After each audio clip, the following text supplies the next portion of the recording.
The internet, it's everywhere, but how does it work? Time to uncover its hidden path. Okay, picture this. You want to visit a website, you type in the address and bam, your request zips from your device to your router. Then it shoots over to your internet provider.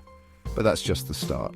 Your request hops onto a global network of servers like a giant web of interconnected highways. And here's where the magic happens. DNS, or the domain name system, acts like the internet's phone book. It translates that web address into something called an IP address, so your request knows exactly where to go.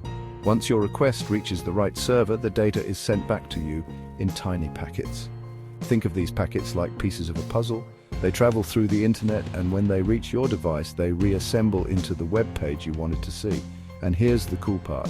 All of this happens in just milliseconds. Encryption helps keep your data safe during this journey, protecting your information from prying eyes.